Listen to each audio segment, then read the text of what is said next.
When I look at this blue hatchback that's behind me, I like to think that somebody in Nissan's product planning looked at the Honda Fit, thought, that's pretty good, let's build one of our own. And a couple of years later, here's what you get. The 2014 Nissan Versa Note SL. And you've got to admit that it looks a lot like the second generation Honda Fit. And that's a good thing if Nissan can get it right. Let's hop behind the wheel of this 2014 Nissan Versa SL with the tech package and see exactly how close they get.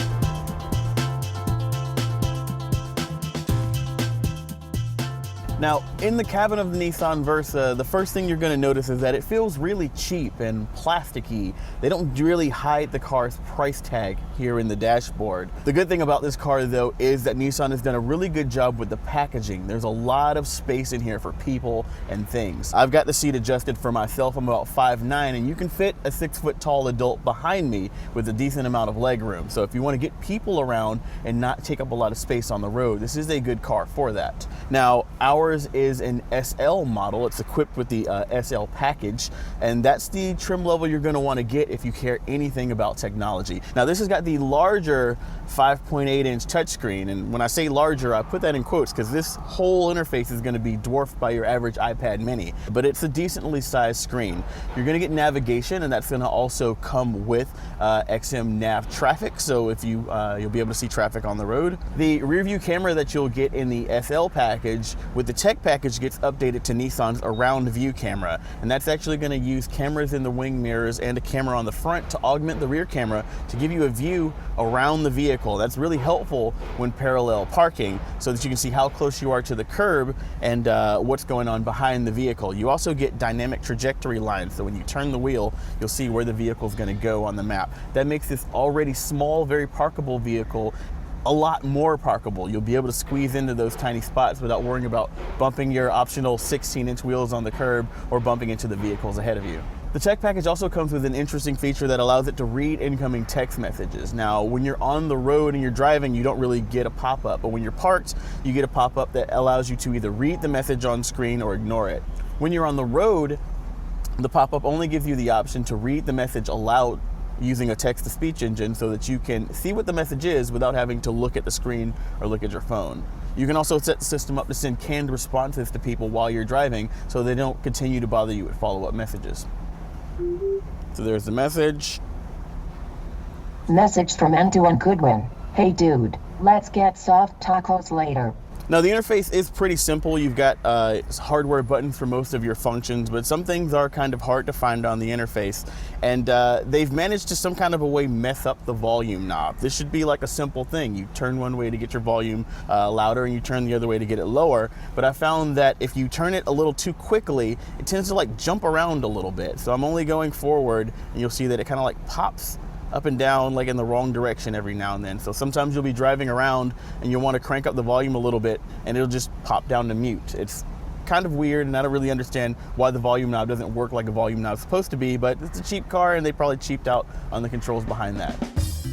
Now, where the Honda Fit has its magic rear row of seats that kind of flips in all kinds of ways to get you more storage space and clearance for your things, the Nissan Versa Note has an interesting feature of its own at the SL trim level. It's called the divide and hide floor. Check this out. It flips up, comes out, and it flips back, right? I know, I'm not impressed either, but it is kind of cool. It gets you a couple of extra inches of vertical space. It gives you a little extra storage area for hiding things like a laptop case underneath there when you're not using the car. And when it's in its upper position, when you fold those seats flat, you get a perfectly flat storage area for long items. So you don't have to worry about things getting hooked over weird inches. It's a interesting feature, but it's not nearly as cool as the Magic Seat, but it's there. Now, under the hood, we've got a 1.6 liter direct injected 4-cylinder engine that's going to do about 109 horsepower and 107 pound-feet of torque. Now, those numbers are so small that Nissan doesn't even put them on the sticker sheet that you'll get on your new Versa Note. Now, what that's going to get you is 31 miles per gallon in the city, 40 on the highway, and 35 combined. And I've found those numbers to be pretty bang on. I've been driving this thing all week in a variety of conditions, and that trip computer hasn't budged from 35 miles per gallon the entire time. Now, the way that Nissan's going to help you get that good highway fuel economy is with that continuously variable transmission that is aggressively tuned for efficiency. And they've also got an active shutter in the front grille. So when you hit highway speeds and the engine doesn't need as much air flowing through the radiator, it'll actually close the shutter down in the grille so that it's a little bit more aerodynamically slick. Now let's take a minute and hop on the road and I'll show you how it drives. When it comes time to accelerate, things also get a little bit wonky with the continuously variable transmission. For starters, you've got to have a pretty heavy foot if you want to really kind of coax this thing out of that 2,000 to 3,000 RPM range. You've got to get into it and lay on the pedal if you want it to jump up. The problem is that much like when you're cruising around town, the RPMs tend to hang at that one area of the power band. So you don't get the sort of going through the gears that you would get in a normal car. You just kind of get 5,000 RPM and it just holds there. And the result just doesn't sound good. It sounds a bit like an angry vacuum cleaner, and you don't really want to spend a lot of time with your foot on the pedal because it just sounds bad. Of course, this isn't a sports car, and the point isn't performance. The point is being able to get that 35 miles per gallon around town and that 40 miles per gallon on a road trip if you need it. Now, the first generation Nissan Versa hatchback's claim to fame was that it was cheap.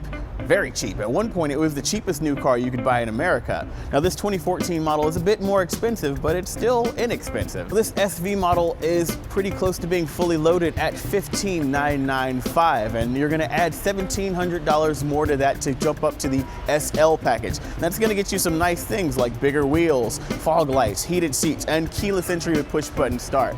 Now, in for a penny, in for a pound, just go ahead and add the tech package at that point. It's only $800, and it's gonna get you a lot of dashboard tech and nice features like Bluetooth audio streaming and Pandora support. If you care about listening to digital music in your car, that's going to be the one to get. Now, our model's got a couple of other options, including floor mats and a cargo cover, and of course destination charges to bring you to an as-tested price of $19,545. Now, that's pretty close to $20,000 for a car with an interior that feels this cheap.